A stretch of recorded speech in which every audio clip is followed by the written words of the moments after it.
Assalamualaikum warahmatullahi wabarakatuh.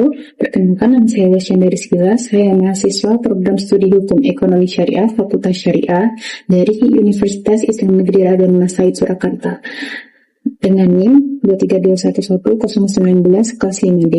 Di sini saya ingin memaparkan video learning materi kuliah pada tanggal 25 Agustus 2025 dengan mata kuliah Hukum Perdata Internasional.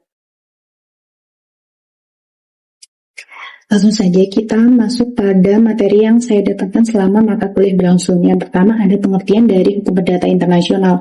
Apa sih hukum perdata internasional itu? Hukum perdata internasional adalah seperangkat aturan hukum, yaitu hukum perdata yang berarti hukum privat, yang mengatur antara individu dengan individu, individu dengan badan hukum, yang bersifat lintas negara, seperti sengketa waris, perkawinan, perceraian, dan kontrak bisnis dengan ranah internasional. Contoh kasus dari hukum perdata internasional adalah perkawinan antara seorang warga negara Indonesia dengan warga negara asing, lalu perjanjian bisnis antara perusahaan Indonesia dengan perusahaan asing, lalu sengketa waris yaitu antara pewaris dengan ahli waris yang berbeda negara. Selanjutnya adalah ruang lingkup hukum perdata internasional. Yang pertama ada masalah yurisdiksi, yaitu ketika suatu sengketa memiliki unsur asing, maka pengadilan mana yang akan berwenang untuk menyelesaikan sengketa tersebut. Contohnya adalah perceraian dari warga negara Indonesia dengan warga negara asing, maka dalam perceraian tersebut akan diurus di pengadilan yang mana.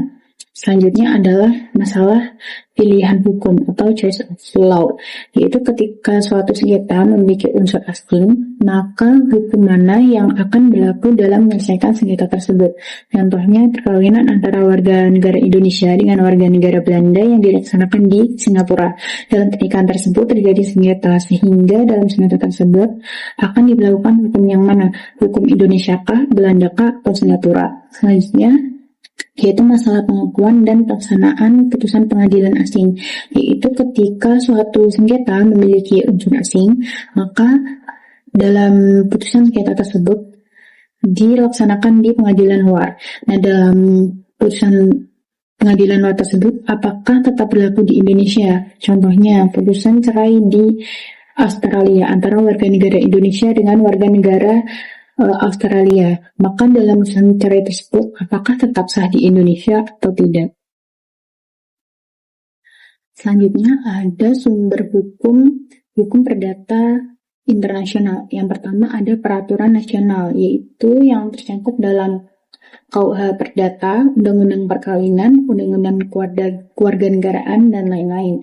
Lalu perjanjian nasional, yaitu Konvensi Den Haag dan lain-lain. Lalu ada jurisprudensi atau putusan Mahkamah Agung. Lalu putusan pengadilan luar negeri yang diakui oleh negara tersebut. Selanjutnya ada doktrin atau ilmu pengetahuan yang dicetuskan oleh para ahli hukum.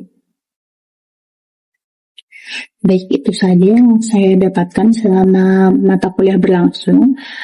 Mohon maaf apabila ada kata yang salah. Terima kasih. Assalamualaikum warahmatullahi wabarakatuh.